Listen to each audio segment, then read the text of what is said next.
Génesis capítulo 2, versículo 16 dice así: y mandó Jehová Dios al hombre diciendo, ¿qué dice ahí? De todo árbol del huerto podrás comer. Dice, mas del árbol de la ciencia del bien y del mal, ¿qué dice ahí? No comerás. ¿Por qué? Porque el día que de él comieres, ¿qué dice ahí? Ciertamente morirás. Y Dios le está dando al hombre una oportunidad para que él empiece ¿a qué? A elegir. Nota esto.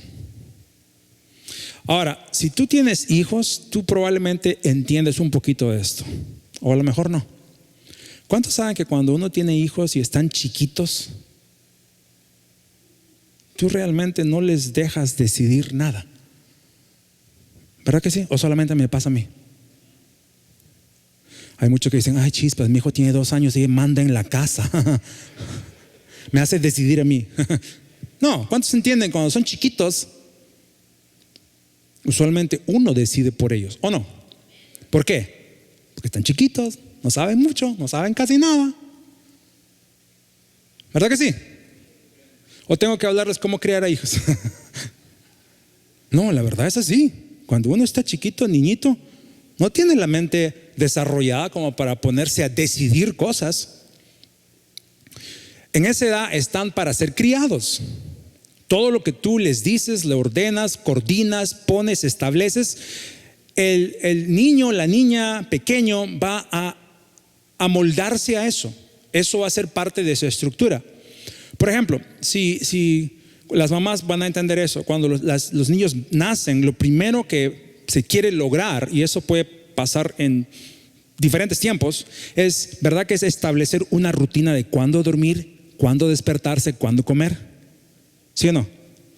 Y una vez trata de, ok, vamos a empujarle a que duerma a estas alturas y se levante y coma y vuelva a dormir. Porque como ustedes saben, un niño o una niña que no sabe dormir te arruina a ti la vida porque no tiene horario. Yo me acuerdo que yo fui a una reunión con un amigo y me dijo, ¿sabes qué? Tengo que cuidar a mi hija, tenía como 3 semanas de nacida. Me dice, ¿podemos reunirnos en mi casa? Y le digo, claro, sí, vamos a reunirnos en tu casa. Entonces me voy y me reúno con él en su casa y pues él estaba cuidando a su bebé. Su esposa tenía algo que hacer y teníamos que trabajar y ahí estaba él cuidando a su hijita. Yo me acuerdo que eran como las 7, 8 de la noche y la bebé estaba despierta. Y seguimos trabajando y él ahí dándole, ¿verdad? Despierta, jugando y moviéndole, qué sé yo, dándoles. Y empieza y llega como a las 9, 9:30, llega a las 10 de la noche y a las 10 de la noche ya la bebé se empieza a dormir. Y para mi sorpresa, él agarra y le empieza a sacudir. Le dice, despiértate, despiértate, despiértate. Y así fue por un largo rato y seguíamos trabajando y eran las 10:30, casi las 11 de la noche y se despertaba la bebé y se volvía y yo le veía la carita así, todo así como, ¿verdad? Cuando están bien dormidos así con los ojitos así, se iban para atrás y ya bien dormido y le decía, despiértate, despiértate. Y decía, oye, ¿qué te pasa? La bebé claramente quiere dormirse y me dice, no, es que estoy tratando de ponerle en una rutina. Esa rutina parece una rutina nazi ahí, todo bien, ¿verdad? Así toda estructurada. El punto es básicamente lo mismo, cualquiera sea el método, lo que sea. Uno va poniendo estructura en las personas que están tan inmaduras, porque eso es lo que necesitan, sea que fuera su horario de dormir, su manera de comer, el estilo de comer, y en la medida que van desarrollándose, ya cuando las estructuras quedan establecidas, ahí es cuando vamos a empezar a cambiar un poquito la figura, porque llega un momento cuando ya tú no puedes decir todo de tus hijos, ¿verdad que sí? Llega un momento cuando si tú decides todo por ellos, probablemente tú fallaste como padre. Si tu hijo tiene 24 años y tú tienes que decir todo por él, algo no está bien, ¿verdad que sí? Porque a esas alturas ya se supone que la persona ha sido criado y algo ha tenido que aprender en el camino. Entonces, esa figura es muy importante porque aquí vemos a Dios lidiando con su creación.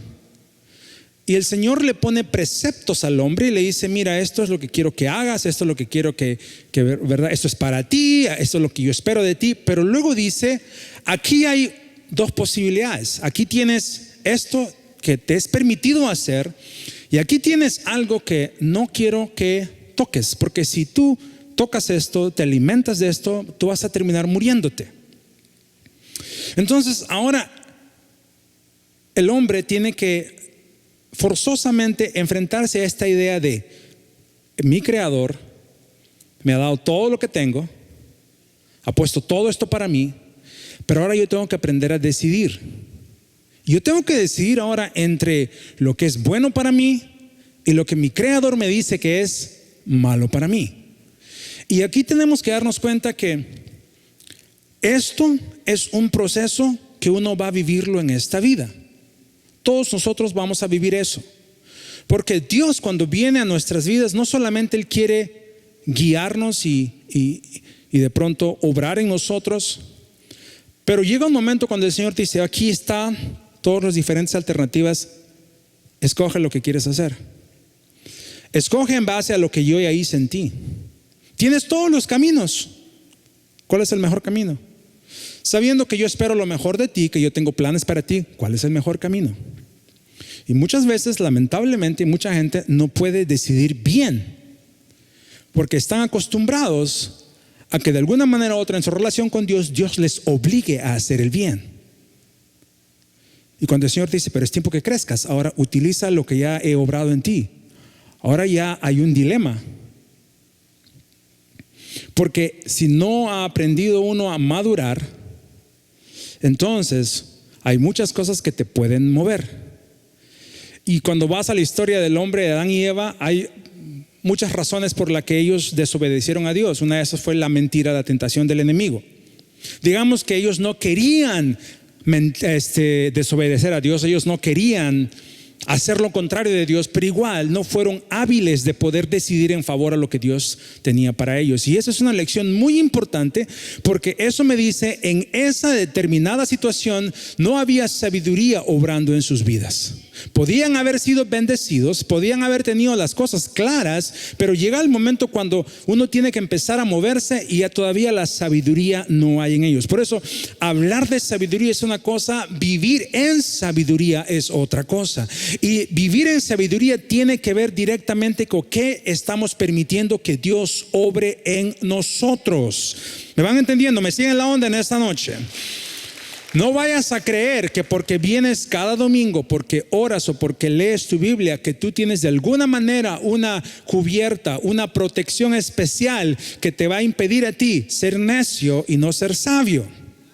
No te estoy diciendo que esas cosas no las tengas que hacer, tienes que hacerlas, pero no te confíes en eso, porque eso es solamente cosas que uno hace.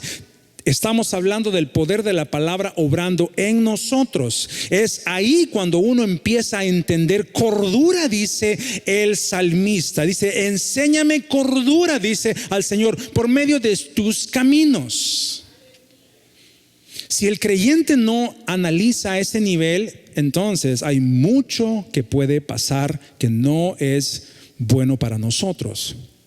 Y esa también es otra área donde el enemigo puede ganar mucho terreno. Yo estaba pensando en esto y el Señor me llevó a esta idea. Estaba meditando toda esta semana. Vea la historia. Y yo decía, para la historia, pero ¿cuál historia? Y estaba meditando en lo que Dios le dice al pueblo de Israel. Pero también he estado meditando en cómo es que en el día de hoy, frente a todo lo que estamos viviendo, los que hablan en nombre de Dios, ¿qué es lo que dicen? Porque si tú dices que tú caminas con Dios y hablas de parte de Dios, entonces se asume que lo que Dios te da es sabiduría, es verdad, es palabra. Pero tenemos que tener mucho cuidado, porque Tú puedes ser un instrumento de Dios, pero si la sabiduría de Dios no ha obrado en ti, ese instrumento no va a fluir claro y limpio y efectivo como tiene que ser. Y ahí es donde hay problemas de mezcla de cosas y termina invalidando la palabra de Dios. Y he estado notando mucho esto en nuestro mundo, que hay mucha gente que está hablando en nombre de Dios, pero no tienen sabiduría de Dios. Y cuando yo empecé a pensar en esto de vuelve a la historia, empecé a notar que si nosotros no tenemos una manera de documentar lo que Dios ha venido haciendo en nuestras vidas, vamos a cometer errores. Mucha gente habla en nombre de Dios pensando en este momento. No han considerado todo lo que el Señor ha venido haciendo. Mucha gente analiza su vida y no analiza todo lo que Dios ha hecho, solamente ese momento. Si a veces hay algo que está mal, piensas que todo se acabó porque pues en ese momento parece que todo está mal. Y no vamos no prestamos atención a todo lo que el Señor ha venido obrando, ha venido haciendo en las diferentes etapas de nuestra vida. Como cuando uno analiza, yo era un niñito, era tontito, y mira, ahora yo puedo saber un poquito más, qué sé yo. Y el Señor me llevaba a eso, vea la historia y revisa. Y encontré esta escritura que dice así en el libro de Deuteronomio. Mira lo que dice aquí.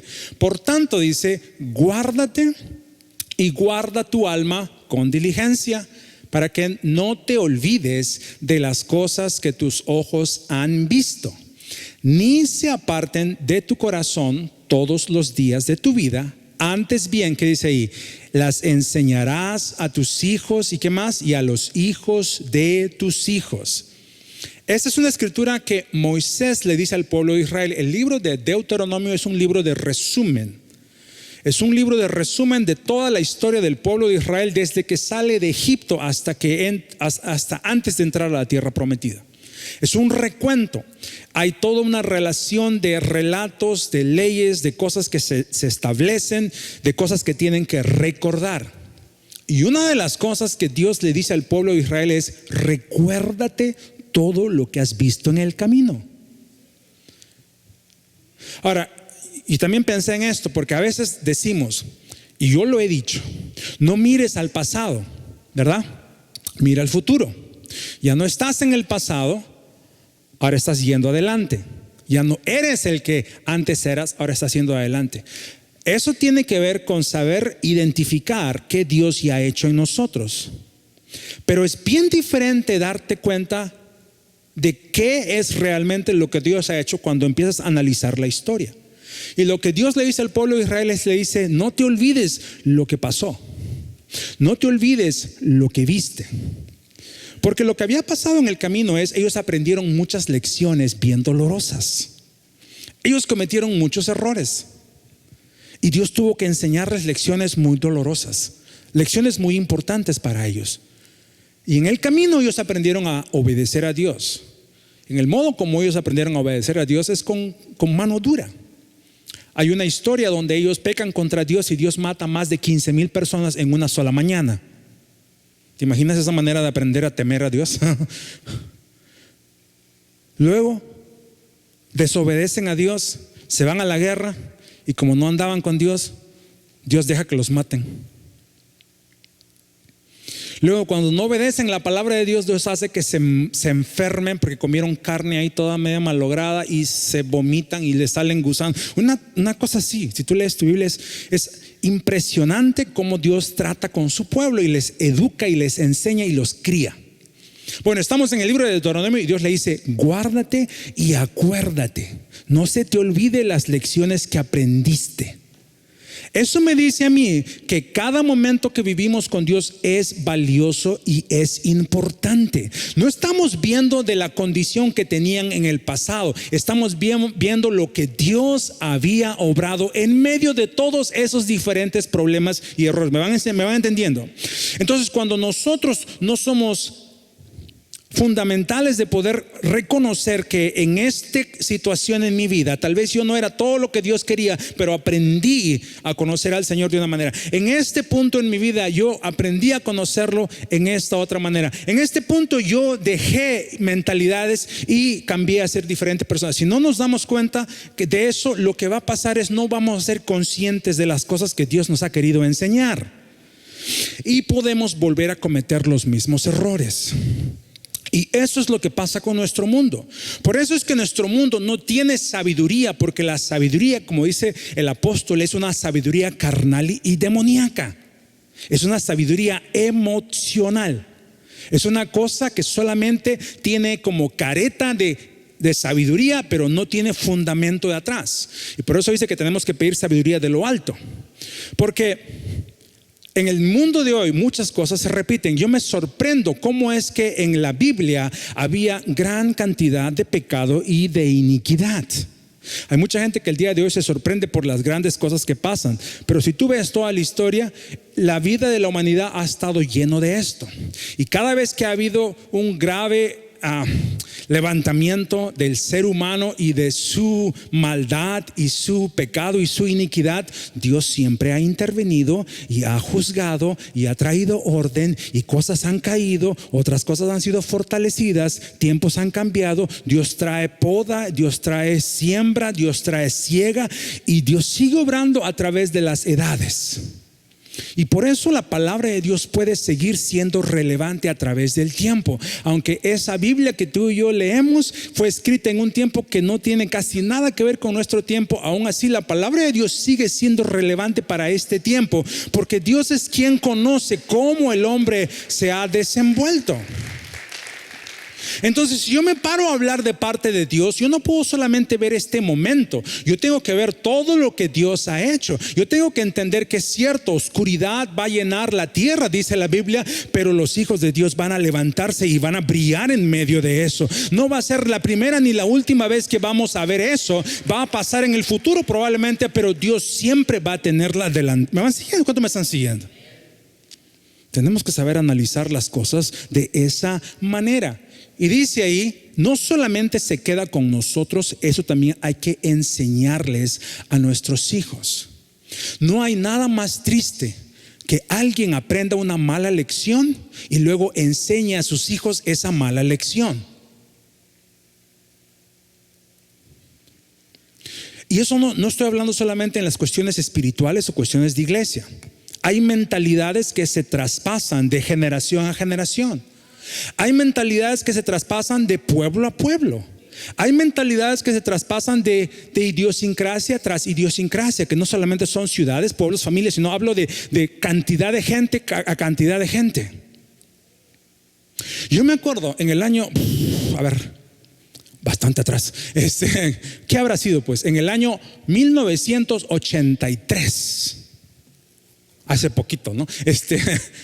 No me voy a olvidar esta figura. Estaba en el balcón de la casa donde yo vivía, que era una casa alquilada, que de paso no tenía ni ventanas, solamente el abierto ahí, ¿verdad? Pero era grande, así que podíamos ver toda la calle, bien bonita, de polvo. No estaba, no estaba, ¿cómo se le dice? No estaba pavimentada, era polvito nada más. Y me acuerdo que estaba jugando tal vez, y salgo, y en eso veo marchar una compañía de personas, de filas, ¿no? Eran como 5 filas y tenían pues gente, digamos 20 personas en cada fila, iban adelante.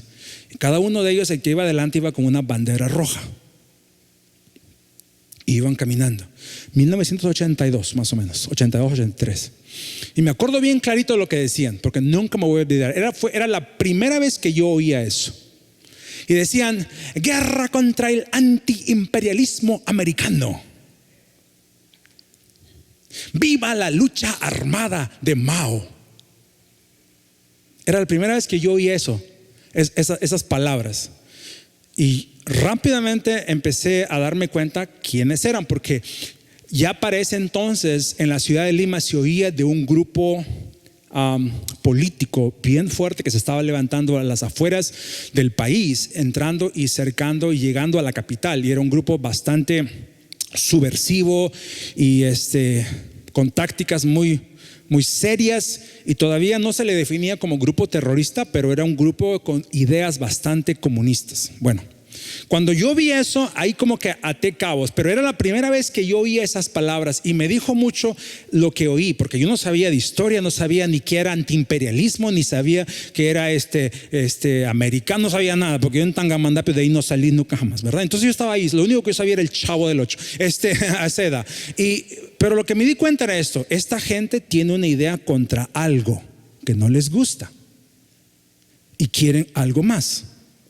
Bueno, a través del tiempo empecé a entender más, porque a partir de esos años, hasta los años 94, 95, cuando capturan a todos los cabecillas del Sendero Luminoso y del partido Tupac Amaru en el norte del Perú, se le pone un alto más o menos a esta cuestión de las guerrillas y partidos terroristas en ese país.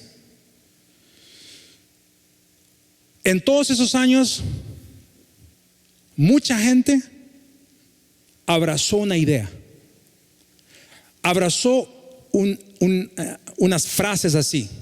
Tú las podías ver pegadas en las paredes, las podías ver en las universidades, las podías ver en protestas, las podías ver por todos lados. Cuando se termina todo ese proceso de como unos 20 años, cuando mueren más de 1 millón de personas, pasan diferentes problemas en ese país y es horrible. Tú empiezas a ver el resultado de una ideología y lo que te das cuenta es: alguien trajo un pensamiento, trajo una idea y dijo esto es lo que tiene que ser, esto es lo que va a ser. Y un resto de gente así de cantidades dijeron sí. Y nunca lo entendieron, nunca lo pensaron bien, nunca se dieron cuenta, nunca profundizaron, nunca tomaron en cuenta qué más, y solamente se aventaron. 20 años después, miles de personas murieron. Ahora, la razón por la que te digo esto es para darte un ejemplo efectivo, real. Y obviamente, si alguien sabe de política y diferentes aspectos de las cosas culturales en diferentes países, va a poder decir: no, pero eso no es tan simple. No, claro que no es tan simple. Es resumido para los efectos de lo que quiero hablar en esta noche. Pero la realidad es, ese es el poder muchas veces de cuando uno solamente se da a ideas, se da a enseñanzas y nunca se abre a poder entender el impacto de ideologías. Y eso ocurre en el mundo, pero también ocurre en la iglesia. Por eso tenemos que tener mucho más cuidado el día de hoy, porque más que nunca el espíritu de confusión, vamos a llamarlo así, ¿verdad? Pero no te asustes, sino la influencia y el arma del enemigo de confundir, de engañar, está al tiro. ¿Por qué? Porque el enemigo cuenta con disque cristianos que de verdad no han permitido que el Señor les dé sabiduría a sus vidas. No se han guardado ni están viendo las cosas como tienen que verlas y pueden ser engañados con cualquier tamal de 2 centavos. Y tenemos que ser gente que está sobrio y que está alerta y que está consciente, porque tenemos a un Dios que nos promete que Él nos puede guiar a toda verdad en lo que quiera que hagamos en esta vida. Y tenemos que nosotros ser responsables con lo que nos toca hacer. No podemos correr por nuestros impulsos, no podemos correr con ideologías, no podemos correr con la última moda, con el ultimátum que alguien más da. Yo he visto gente hablar de cosas que solamente lo han oído de alguien más. Y así como lo han oído como lorito, así lo dicen, pero nunca lo han asimilado, no lo han entendido, no lo han sopesado, no lo han discernido, no lo han contrastado. Igual, no solamente en cosas del espíritu, en cualquier cosa de esta vida. Y nosotros tenemos que darnos cuenta que el Señor nos dice: hay un camino de éxito, y ese camino de éxito no es solamente con oír la última moda que se dice en este mundo. Se trata más bien de entender qué es lo que Dios está queriendo decir y qué es lo que Dios está queriendo hacer en su pueblo que le permite. ¿Cuánto dicen: Señor, yo te voy a permitir obrar exactamente la palabra de verdad de este nuevo tiempo en mi vida? No voy a dedicarme a nada más que a permitirte a ti obrar en mí. Mira lo que dice la Escritura. Dice: mira, yo he puesto delante de ti hoy, ¿qué dice ahí? La vida, ¿y qué más? Y el bien, ¿y qué más? Y la muerte, ¿y qué más? Y el mal, dice Dios. Ahí está, dice: yo te mando hoy que ames a Jehová tu Dios, ¿Qué más? Que andes en qué? En sus caminos. ¿Qué más? Y que guardes, ¿qué cosa? Sus mandamientos. ¿Qué más? Sus estatutos. ¿Qué más? Sus decretos. ¿Para qué? Para que vivas. ¿Y qué más? Y seas multiplicado. ¿Y qué dice al final? Y Jehová tu Dios, ¿qué cosa? Te bendiga en la tierra a la cual entrarás para tomar posesión. Nota la seriedad de poder entender los principios de nuestro Dios, los mandatos de nuestro Dios, los estatutos de nuestro Señor, los decretos de nuestro Dios. Por eso el día de hoy ya no se puede solamente ser bien superficial en nuestro cristianismo. Ya no se puede navegar en esta vida siendo solamente al tanteo, encimita nomás. Hay que profundizarnos, hay que abrirnos, hay que darnos. ¿Y sabes lo que yo he notado? El ser humano es bien haragán. No te molestes conmigo, pero te voy a describir para que todos no solamente pongamos los asuntos serios delante nuestro y lo juzguemos, pero también sepamos ayudar. La naturaleza humana es bien haragán. Porque la naturaleza humana de la que hablábamos hace un par de semanas, la naturaleza vieja caída es haragana porque le gustan las cosas rápidas. Le gustan las cosas fáciles. Les gustan las cosas que cuestan menos. Si te predico un evangelio fácil, tu hombre viejo va a querer eso. Porque no te va a costar nada, no te va a tomar mucho tiempo y lo vas a lograr instantáneamente. Y hay un mensaje del evangelio que se está levantando en este día, tan barato, tan fácil, tan rápido, tan superficial, pero no tiene poder de Dios para hacer absolutamente nada. Y tengo noticias para ti: la palabra de Dios no ha cambiado su manera como obra en nosotros. Va a costar dedicación, esfuerzo, profundidad, que nos entreguemos, que permitamos que Dios obre en nosotros. No hay vuelta, no hay manera de tapar eso.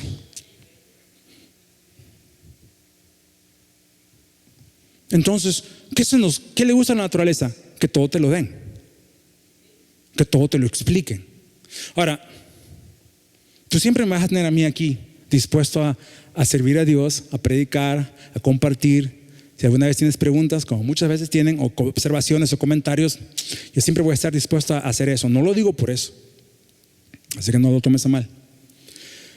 Pero es más fácil dejar que se nos diga las cosas a que nosotros empecemos a profundizarnos.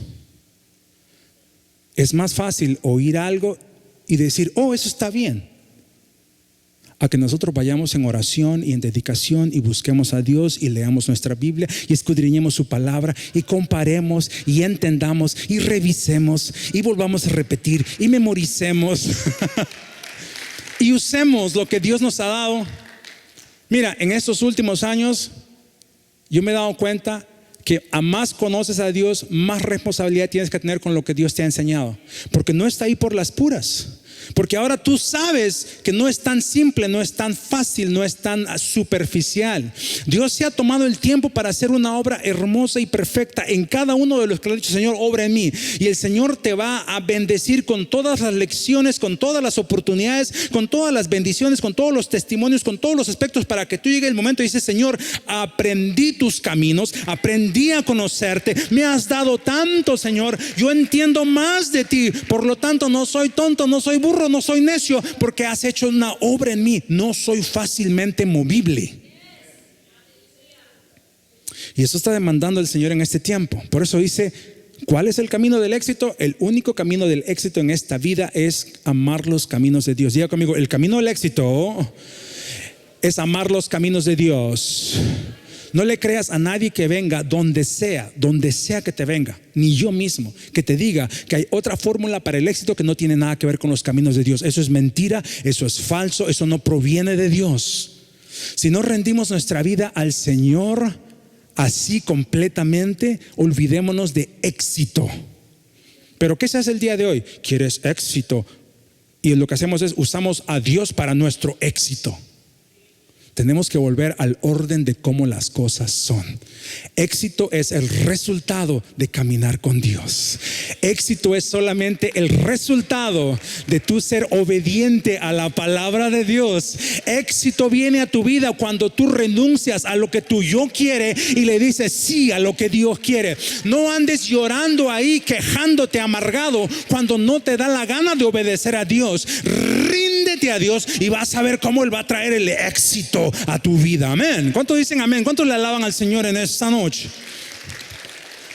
Y si no nos sabemos nosotros la lección, menos agallas vamos a tener para decirle al resto que así son las cosas.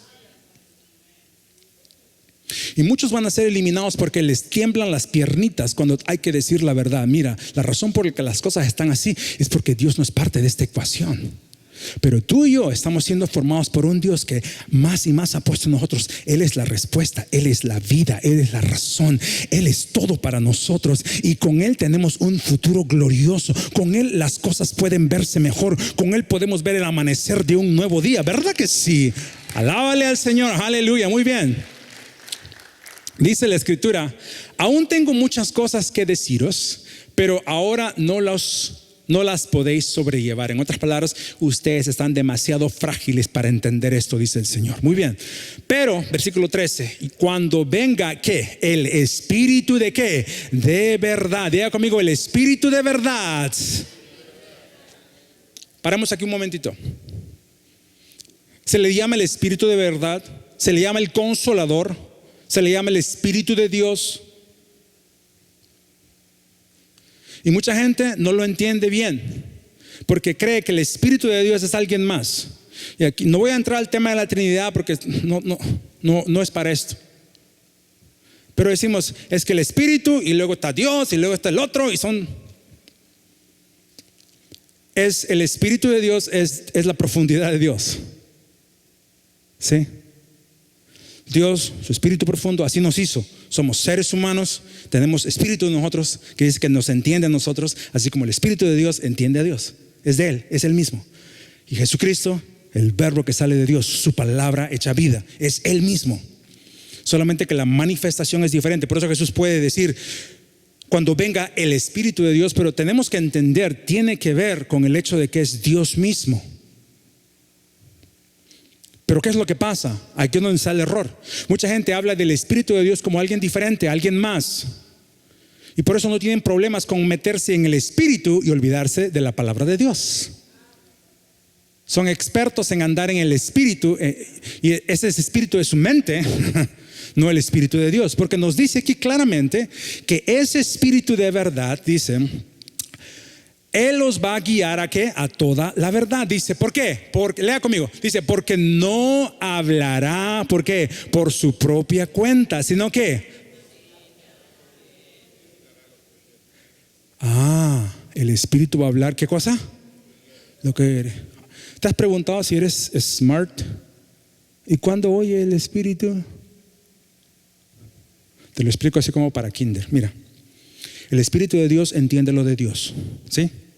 Y luego Él dice que nos da de su Espíritu, pero que el Espíritu habla de lo que oyere. Ese Espíritu que se manifiesta en ti tiene que tener algo de qué agarrar en ti para poder llevarte a la verdad. El Espíritu puede venir a ti, pero si tú no te profundizas en la palabra de Dios, ¿de dónde te va a llevar algo? Ahora, obviamente eso no limita el Espíritu de Dios, porque Él puede enseñar. El apóstol Pablo dice que Dios le reveló cosas que nadie más le reveló. Dice, no hubo otro apóstol que le pudo enseñar a él. Dice que él se fue al desierto y Dios le llevó hasta al cielo y escuchó cosas, qué sé yo. Está en la palabra de Dios. Pero lo que fallamos de entender es, ¿sabes una cosa? Él se sabía harta Biblia. Él estudiaba la ley de tapa a tapa toda su vida. Él no era un tonto. Él no era un ignorante. Él no era uno, la Biblia no quiero leer mejor la otra. Entonces cuando Dios le va a revelar, Él tenía mucha de la palabra ya en su corazón. Jesús hace lo mismo. Cuando Jesús se para en la sinagoga por primera vez, dice, el Espíritu del Señor me ha ungido, dice, para predicar y proclamar. Y asumimos en esa figura, oh Dios, ahí le derramó todo, le hice el download de la palabra revelada. ¡Brum! Y nos olvidamos que cuando él tenía 12 años, él estaba hablando con los doctores de la ley y se daba así, parejito. Lo que quiero decirte es, entendamos las cosas, porque el Espíritu de Dios nos lleva a la verdad, pero Él no va a apapañar nuestras ignorancias, nuestras haraganerías. Él no va a apapañar nuestros descuidos. Él va a bendecirnos cuando nos damos a la palabra de Dios en nuestras vidas. Por eso jamás te frustres que el Espíritu no te hace recordar nada. Si es que tú no lees tu Biblia, no oras, no estudias, no te preparas, no te alimentas de la palabra de Dios. Dice el salmista, tu palabra, dice, me alimentó, dice, en mi cama, dice, yo andaba recordándome tu palabra, bendito Dios. ¿A cuántos les ha pasado eso? ¿A cuántos les pasa eso, que de pronto el Señor empieza a hablarte y eso te sabe tan más rico que un plato de comida cuando tienes hambre? Yo no sé de ti, a veces la palabra viene tan fuerte y te olvida todo y solamente estás metido en eso porque Dios está dándote y dándote vida y dándote la fuerza y dándote de su palabra, y el Espíritu empieza a hablarte y revelación empieza a venir de ti por la palabra, no por un evento mágico fantasioso, sino porque te has dado al proceso de oír la voz de Dios. Y necesitamos ese tipo de gente para este tiempo, para que tengamos ojos para ver, oídos para oír, discernimiento claro y preciso para poder juzgar entre lo bueno y lo malo, entre lo corrupto y lo que es santo, entre lo verdadero, lo que es honesto, puro, y lo que es corrupto del mundo. Y necesitamos gente que tenga el valor para pararse y decir, así dice el Señor. ¿Cuántos me están entendiendo en esta hora? Y todos los que me están oyendo, el Señor te está preparando para eso. Tal vez no para que te pares públicamente, pero para que en tu vida la palabra sea tan fuerte, seas una columna tan firme y el maligno no pueda resistir a un pueblo como este. ¿Me van entendiendo? ¿Cuántos me están entendiendo en esta noche? Muy bien. Termino, dice, por cuánto mira lo que dice aquí, por cuánto has guardado la palabra de mi paciencia, dice, ¿qué dice ahí? Yo también, ¿qué cosa? Te guardaré, ¿cuándo? En la hora de ¿qué? De la prueba. Dice el Señor, por cuanto tú has sido responsable de guardar lo que he puesto en ti, dice, yo también te voy a guardar a ti en el momento de la prueba, dice Dios. ¿Tú quieres ayudar a alguien que está en pruebas?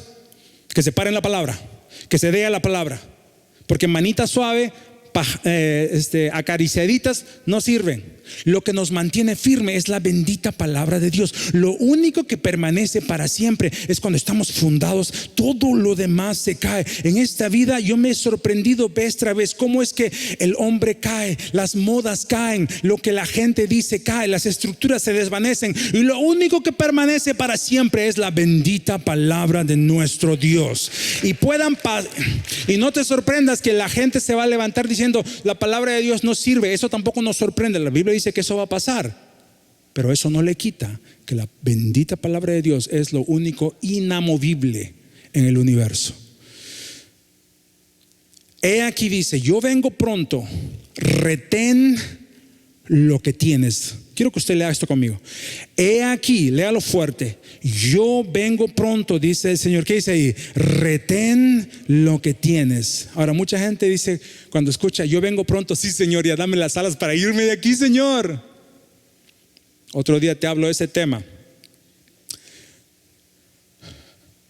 Pero el Señor no anda buscando una iglesia deslizadita, lavamanos, rapidito, me voy, me largo.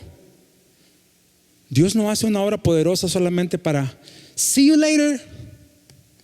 Dios nos ha hecho sal y luz. Nuestro rol es permanente y su glorificación va a causar algo en esta tierra. Tenemos que tener eso bien metido en nuestros corazones. Por eso dice, cuando Él se ha preparado una novia, dice, no es una novia que se anda escapando, es una novia que viene a Él y Él puede hacer la revelación de su gloria en toda la tierra, mostrando el despliegue de sus santos. Pero dice ahí también, cuando yo vengo a ti, dice, retén lo que tienes, lo que ya he dado y puesto en ti. Estos son tiempos que vamos a ser probados en retener lo que Dios ha puesto en nuestras vidas. Si tú has decidido por Cristo, no te sorprendas que vengan cosas en esta vida, fuego en esta vida, prueba en esta vida, que busquen. Y tal Tal vez tú digas, no, eso no va a pasar. Y puede ser que no, puede ser que estés preparado. Pero si no estás preparado, piensa y ábrete. Di, Señor, yo no quiero terminar soltando lo que tú me has dado. Yo no quiero terminar renunciando a lo que tú me has llamado. Yo no voy a retroceder. Yo me voy a poner firme y voy a retener lo que tú has puesto en mi vida. El enemigo, no hay nada más que él quiera que el mismo cristiano diga, ya no más, ya no más, ya no más. Y el Señor dice, no, pero si tú retienes lo que he puesto, dice, yo tengo corona para ti. Y no habla de coronavirus, ¿verdad? Habla de la recompensa que nuestro. Y tampoco habla de la corona esa que se destapa, ¿verdad? La chapita. No sea usted también mal pensado, ¿ok? Está hablando de la recompensa que Dios nos da, porque corona habla de autoridad. Dice, lea el versículo 12. Al que venciere, ¿qué dice ahí? Yo le haré que llanero solitario que anda desapareciendo de vez en cuando. ¿Qué dice ahí? Al que venciere, dice, yo le haré un cristiano de moda que solamente viene al Easter y al final del año. No, ¿qué dice ahí? Al que venciere, dice, yo le haré, léalo fuerte, columna en el templo de mi Dios. ¿Y qué más? Y nunca más saldrá de ahí. Y el carnal dice, ¡ay no! ¡Qué aburrido! Yo todo el tiempo en la iglesia, no hombre. Yo estoy viviendo ahorita un tiempo bien glorioso personalmente, porque por esa razón estoy casi todos los días aquí en la iglesia. Los días martes estamos en la... ¿Cuántos vienen a la clase el día martes? Es verdad que esa clase está poderosísima. Si tú tienes un llamado profético, los días miércoles estoy aquí en la iglesia. Los días jueves estamos aquí en el tiempo de oración a través del internet. Y luego estamos los sábados con el grupo de alabanza. Y luego venimos el día domingo y estoy casi todos los días aquí. Yo digo... Y no se trata del local, porque no tiene que ver ni siquiera con este local, sino en el mismo hecho de estar en medio de la congregación, oyendo la voz de Dios, ministrando y siendo ministrado. Qué glorioso es cuando tú estás en la casa de Dios, cuando no sales de ahí. Y no quiere decir que vas a pasar 24 horas al día, 7 días a la semana metido en un local. Que tiene que ver con esta posición donde Dios dice, yo te hago una columna para que soportes, dice, y yo cuento contigo hasta el final. Tú no te andas soltando, dice Dios. Y por eso tenemos, sí, alábale. Y por eso tenemos que entender, Dios está viéndome a mí como un instrumento que es permanente, que es firme, que no se mueve. Dios me está viendo como alguien con quien Él pueda contar a largo plazo. Dios está viendo con mi vida, con algo que Él ha hecho por muchos años, para que en un tiempo como este, ahora yo saque todo lo que Dios ha provisto a mi vida y pueda ser su instrumento. ¿Cuántos quieren ser instrumentos a largo plazo en las manos de nuestro Dios?